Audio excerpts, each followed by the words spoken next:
Update. I, 28 female, called my friend a creep weirdo after she posted a TikTok about my husband, 32 male. Original post. I, 28 female, am friends with a girl named June, 28 female. My husband, 32 male, and I used to hang out a lot with her and her boyfriend. We'd go on double dates, take weekend trips together, and things like that. We've known each other for over 2 years, and I thought we were pretty close as a group, until this weekend. My husband is an orthodontist, and one of his patients is June's 12-year-old half-sister, Raya. June often brings Raya to her dental appointments. June is also a small-time online influencer and is always recording and vlogging. My husband and I made it clear to her that we didn't want our faces in any of her videos online, and she seemed to respect that boundary. We don't use social media, except Reddit, and we trusted her when she promised not to post us online. Fast forward to last weekend, my brother sent me a TikTok link with a message, "Dude, you've got to see this." I opened it, and it took me to June's TikTok account. She doesn't have a huge following, less than 10K, but the video he sent had around 500,000 views or likes. To my shock, it was a video compilation of my husband with the title, "God, I see what you've done for others." The video was honestly super creepy. She had secretly recorded my husband during our double dates, and he had no idea.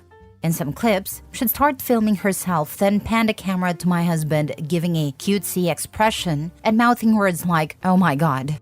The worst part was a clip of my husband working on her half-sister Raya in his scrubs. She didn't even blur out the kid's face while she was on the dental chair. I showed a video to my husband and he was horrified. He said it made him uncomfortable and violated to know someone had been secretly recording him.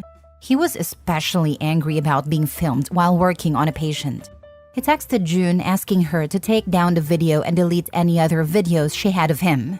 At first, she acted like she didn't know what he was talking about, then said she didn't mean any harm and did it for online engagement. Since, in her words, TikToks with hot guys go viral fast. She mentioned she gained a lot of followers because of it. This whole thing felt so weird, so we got our friends and family to report the video, and thankfully it's being taken down. This made June really angry, and she sent me a long text accusing me of being jealous of her online success and not wanting to see her succeed. I replied, "You're delusional and unhinged. You're not successful, and you never will be. Stay away from us, you creepy weirdo." Now she's upset, telling our mutual friends that I was mean to her and posting about mental health on her social media, complaining about how cruel some women can be. So, am I the a-hole? Now for the top comments before reading the updates. Not the a-hole. People who think online engagement is more important than basic human decency are sadly not at all uncommon, and they are, as you say, delusional and unhinged. Their success is not real, and except in a very few cases, it never will be. It's psychotic, honestly. My husband is so freaked out about this. I feel so bad for him. In all honesty, he should be concerned. Doctor visits are protected under AITA, and her recording then uploading without the patient's permission would be a violation of that, wouldn't it? Not the a-hole. She is creeping on your husband. Just so many boundaries crossed. Just as creepy. May need to make a TikTok video of while someone are mean to others. Sometimes it's justified when they are violating HIPAA laws and the privacy of another human being without permission, just to get likes because their life is so empty.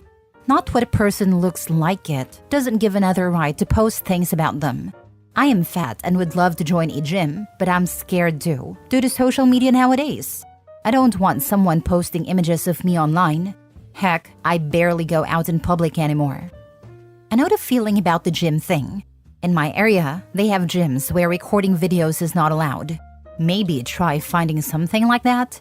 It's like you can't breathe in public without someone taking out their phones and recording you. Not the a-hole. You and your husband had set clear boundaries, and she violated those boundaries. This shows that she does not respect y'all at all. I recommend cutting her off entirely, as anyone who disturbs your peace is not worth your time. Yes, we're cutting her off entirely. I don't know if her boyfriend is aware of this or not, but I guess he'll have to be collateral damage, because I don't want her to weasel her way back into our lives. He might need to drop the half-sister as a patient, and or tell the parents that she, June, is not allowed to accompany her anymore. I agree that is a creepy weirdo. If she can't get followers or likes without lying and getting consent for people to be recorded, then she needs to find a new career. Yes, he's in the process of informing her parents. I don't think he's gonna drop her as a patient, as her treatment is almost done and it's gonna be hassle for her to find a new orthodontist. Now for the first update. I don't want to make a whole new post for the same thing, so here goes. 1. My husband's practice reached out to Raya's parents to inform them of the situation via email, as they wanted everything documented. The parents responded and they were shocked and very apologetic. They've agreed that they'll be the ones to accompany Raya to her appointments from now on instead of June. They even offered to meet my husband to apologize in person, but I told him that wasn't necessary. 2. June's TikTok video is still in the process of being taken down. No major updates on that yet. I think she may have contested the reports or something. My husband and I have blocked her and everything. My brother is still keeping an eye on her TikTok account, just in case she posts anything else about us. If she does, we'll deal with it and probably consult a lawyer. 3. My husband is still pretty shaken up, upset, and annoyed by this whole thing. He's taken a few days off from work, and I've done the same. We might plan a trip to get away for a bit and clear our heads. Right now, I just want to be there for him, so I won't be posting anything for now. 4. We haven't told her boyfriend about any of this yet. My husband isn't in the right headspace to deal with that right now. And honestly, I think it's better for us to focus on ourselves for the time being. We don't want the added stress of dealing with how her boyfriend might react, or whether he was in on this.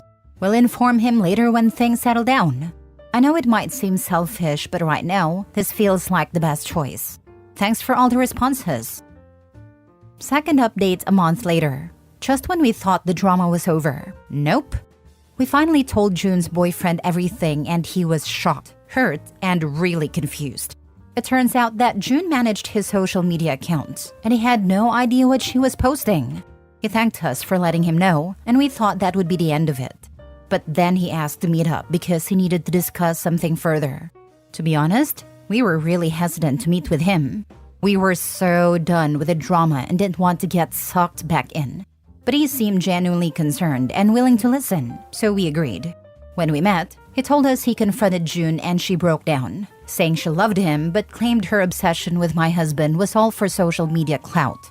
Apparently, my husband, being a total package, made for great content. When he asked to see her phone, she refused, so he checked her laptop and found hundreds of sneaky photos and video of my husband. And for laughs, she had pictures of me, looking my absolute worst. Mouth open while eating, making weird faces, the whole deal. I usually think I look pretty decent, but these photos were the exact opposite. It's like she was trying to prove some twisted point about my husband's ugly wife. Her boyfriend ended up dumping her. But honestly, this has freaked us out even more. The scale of her obsession is terrifying. Hundreds of photos and videos? That's not just a crush, that's an unhealthy fixation. The idea that she might escalate is really unsettling. As a small consolation, her boyfriend made her delete the videos from her social media and laptop. But God knows how many copies she's kept elsewhere. Even though June hasn't reached out to us since all this happened, we're still on high alert. Her silence is unnerving, and we're bracing ourselves for whatever might come next.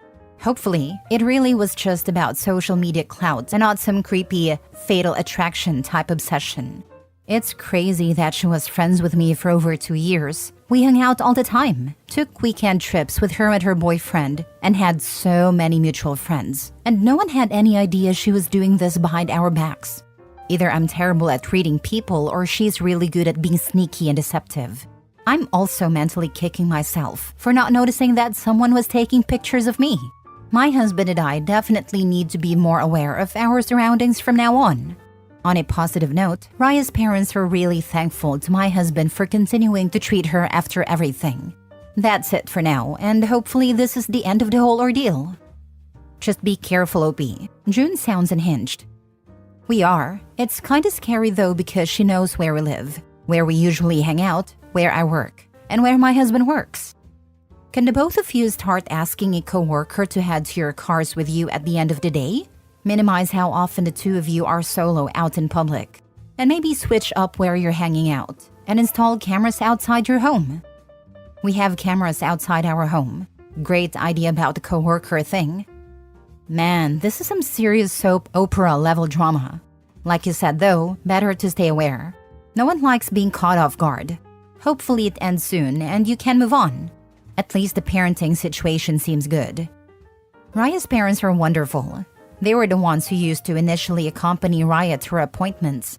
They said June told them that she wants to spend more time with Raya and she is otherwise busy, so she could be the one chaperoning her. They had agreed because Raya was excited about spending time with her sister. It's really horrible that Jane was using Raya as a ruse to get near my husband, not gonna lie. Man, this is wild. But at least the boyfriend saw the truth and dumped her. Nobody needs that kind of obsession in their life. Stay safe, y'all. Also, don't be too hard on yourself for not noticing. Guess she was just a pro at being creepy. Her boyfriend is also the victim here. I feel bad for him. Last story. Am I the a-hole for proposing to my ex-wife's ex-best friend? My fiancée Sarah is wonderful. I met her a year after I met my ex-wife, Martha. I've always admired Sarah for being an honest, kind person who fights for minorities, volunteers, and has a great sense of humor. Sarah and my ex-wife were great friends. However, when I initially wanted to get to know Sarah better, she kept her distance. Over the years, though, we became very good friends. 7 years ago, Martha, 38 female, cheated on me with a colleague of hers. I had my suspicions, so I asked Sarah, 36 female, if she knew anything about it. She said she didn't. I did my own digging and eventually found proof of the affair. To make it worse, this colleague had even come to our house a few times, so he knew my family. I left Martha immediately, but it was a tough time, especially for my daughter Lily, 15 female. During that period, Sarah was incredibly supportive. She cut ties with Martha and let me stay with her after the divorce, even though I insisted I could stay in a hotel. I didn't want to bother my other friends as they were all married, and my family lived too far away. Sarah was patient and listened to me when I needed someone the most. When Martha found out I was staying with Sarah, she laughed and said she wasn't surprised. I asked her what she meant, but she refused to explain. Later, my daughter came to visit, and she was extremely rude to Sarah.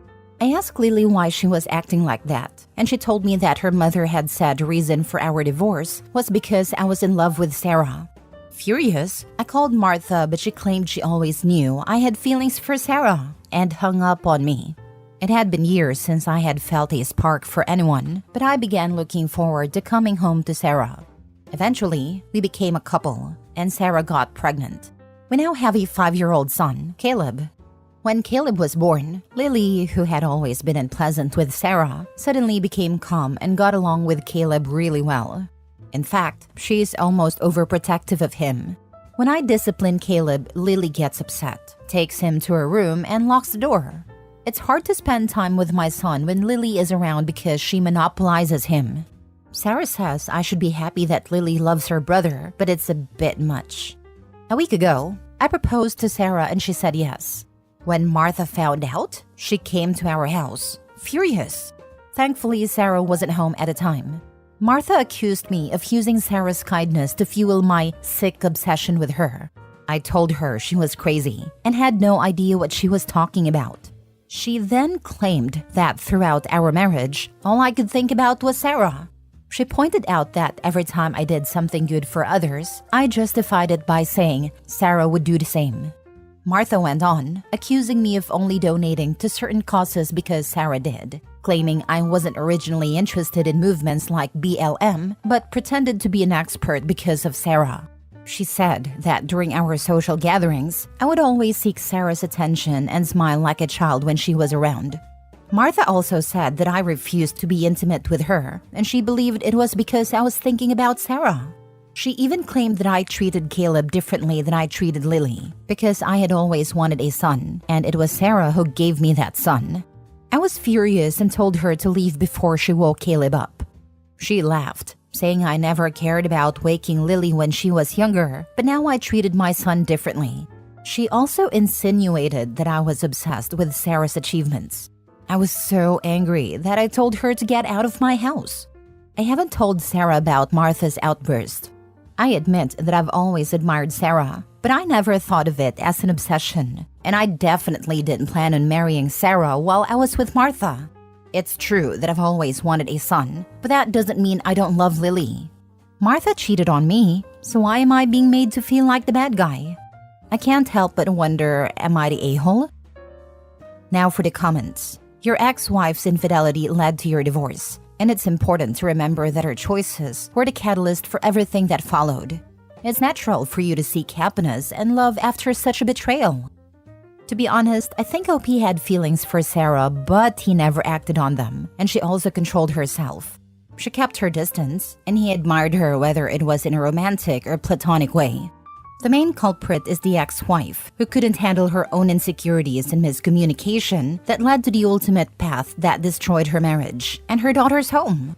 So she can pull herself out of her moral high and stop manipulating her cheating. P.S. Clearly communicate with your daughter how her mother's infidelity led to the divorce only. She chose the coward's route. Right? X was clearly in her head the past however many years. Probably cheated on Opie to get back at him for his love story she built in her head of him and Sarah. Does Lily know Martha cheated on you with a co-worker? She doesn't know about the cheating, but she does know that during our breakup, Martha was dating a man. Why would you not tell her? She's old enough to know. You have evidence. Why are you letting your lousy ex ruin your relationship with your daughter? I would do everything imaginable to save my relationship with my girl, even if it meant going nuclear on a lying, cheating ex that I had evidence of infidelity on. Your ex has earned zero protection from you regarding the truth.